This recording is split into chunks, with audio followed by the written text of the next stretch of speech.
What's up, everyone, and welcome into this Friday's edition of our Louisiana Weekend Roundup. Today we have tons of stuff posted up on our website to get your weekend started, but first we have a special guest joining us today. Hello, Autumn. Hello, Kylie. How are you? I'm well. How are you? Good. Thanks so much for joining us today. Thank you for having me. I'm super excited to be here with you. Yes, we have tons of food to talk about today. And I love food. And you're a local around here. I am a local. So she really knows what she's talking about. I'm trying to get my girl Kylie out with me because she's not from here. She's from Florida. So I'm trying to get her on to the Baton Rouge food. The food scene. I need to step my seafood game up. But you have any favorite restaurants around the Baton Rouge area? I think, let's see, Parange, you can't go wrong with them. Chimes. Love that one, the bow tie pasta. And Boiling Roux, super good. Oh, yeah. Yes, girl. So many different things that we could I need to spend my weekends with you.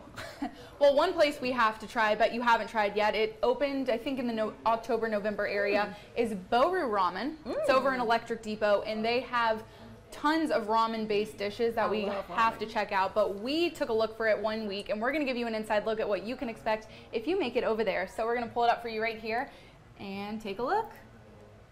Take a trip to Electric Depot's Boru Ramen, where you can find an authentic Japanese ramen experience. Everything in-house made. We do not buy anything.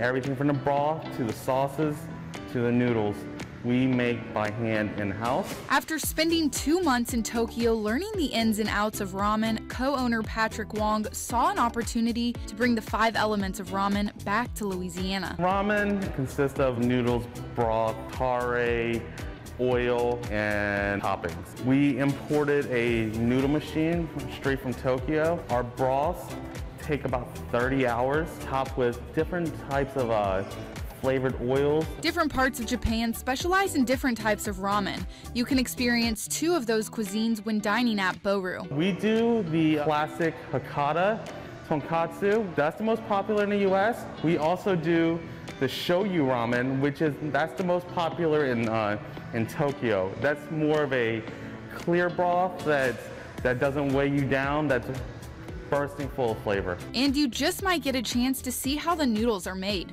You get to see all the noodles being made in action while you're eating. Typically it takes about 2 hours for the whole process because you have to form the noodles and we have to age it for an hour. Then we get to the cutting process. Boru, deriving from the English word bowl, might be known for its ramen, but they also serve rice bowls and other Japanese-inspired dishes. Whenever I wanted ramen, I had to make it myself. And I just wanted to be able to share that with everybody. There's nothing like it around here. I just want to bring Tokyo back home. Down the hall from Boru is its sister shop, Sweet Society. After indulging in a bowl of ramen, finish your night with Sweet Society's Asian-inspired taiyaki ice cream. Reporting for the Louisiana Weekend, I'm Kylie Maris. All right, y'all, so that is Boru Ramen over in Electric Depot off of Government Street, and this is the article you guys can find over on the website. This is a picture of the ramen we tried out, and it was super delicious, super spicy, but like in a good way if you like that. Was it too spicy? No. I thought it was like the perfect amount. I do have a high spice tolerance. So. I kind of do too. I'm from Louisiana, so I kind of got a spice tolerance. Yes, you have to. But that looks absolutely amazing. Right? And I talked about Sweet Society in there too. So if you scroll down in this article and click this link right here, this blue one, you can take a deeper inside look at Sweet Society and kind of what they offer in terms of their Asian-inspired ice cream called taiyaki. So that was good too if you want to check it out.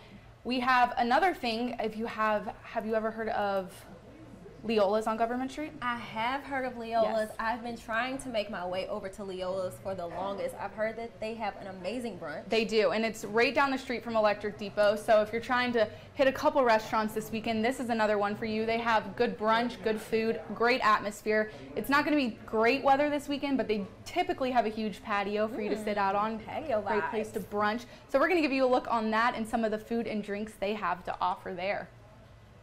Baton Rouge's Mid-City is welcoming a new brunch spot to its lineup. Staying a little coffee shack, because that was our initial plan. We came across this property and it morphed into something totally different than what our original plan was. Now occupying the space of the once Yvette Marie's Cafe, Leolas Cafe and Coffee House is bringing a whole new way to brunch. When I moved here from Georgia, one of the things I realized is that it was hard to find a place where kids were welcome that had live music. So the vision behind Leolas starts and ends with the concept of family. Leola comes from my childhood nickname that one of my uncles called me, and he has since passed away. But the name Leola just goes with the vibe of Mid-City, and it's got a little story behind it. Along with the cherished name on the building, Leolas offers some popular family dishes. Brunch is something we do at our house every weekend, so we just basically are transferring what we do on our regular weekends into a restaurant for everybody else to enjoy. Here at Leolas, you can get family favorite dishes like this heirloom tomato caprese dish, or you can get an original lox and toast, and you can top everything off with $3 mimosas or Bloody Marys. My husband's created some great recipes. We want people to come and hang out and to get out of the house and just stay a while. With over 10 years in the food industry, Rinja's dream of one day opening her own cafe is finally coming true. I've been wanting to come back to this for a very long time, and this just is the right fit with my husband being ready to do something new as well. Leola's Cafe and Coffee House is set to open in February and will operate Wednesday through Sunday with live music on the weekends. Reporting for the Louisiana Weekend, I'm Kylie Maris. All right, so that was Leola's off of Government Street, not far from Electric Depot, and they have tons of good things. Did you see anything you liked in there? The caprese? I see that the $3. They have $3 everyday mimosas. That's the deal. Like anytime? Anytime, all day, every day. Yeah. My new spot. I know, especially for brunch, and that's the deal. And then their food's pretty good too, so you got to check all of it out. But I have a question. Are you a Bloody Mary girl or a mimosa girl? I'm a mimosa girl. I can't really get on the Bloody Mary game, but I do like all the fixins in the Bloody Marys. How about yourself? I do too. I like the bacon, the jalapeno, all of that. The cheeseburgers, I've seen that before. Not at Leola's, but at other places. I've seen shrimp. Oh, I haven't tried that one yet. I've seen shrimp. I might have to get on board with that. You might like it. Yes. Well, other things posted up on our website, if we take you back to our homepage here, y'all, you can check out snowball stands. We have a full list of that here. Again, the Sweet Society, you can check that out, and other places around the area. Looking forward to, we have some ziplining courses if you want to check that out. Autumn, have you been ziplining before? I have been ziplining, but never over a swamp. Right. This one is in Laplace. It's opening this month, and then we have the one in Ethel, Louisiana, too, that we also did a story on. So if you're looking for some outdoor activities in the next upcoming weeks, be sure to check one of these two out. Tons of stuff, and then we have, as always, our calendar that you guys can check out, our user-generated calendar if you have any events around the area that you want to submit, and everyone can check them out here. So tons of stuff going on, as always, here in Baton Rouge. Make sure to check one of those out and add them to the calendar. You gonna go do something fun this weekend? I'm probably gonna head over to Leola's and, you know, get those $3 mimosas. Some ramen on a rainy day. Some ramen on a rainy day. I think that'll be really good for the soul. Yes, exactly. Well, thanks so much for tuning into this weekend's roundup. Thanks so much, Autumn, for joining us. Thank you for having me. Yes, and y'all have a great rest of your week and go do something fun, and we'll be back next Friday. Hey, Sam.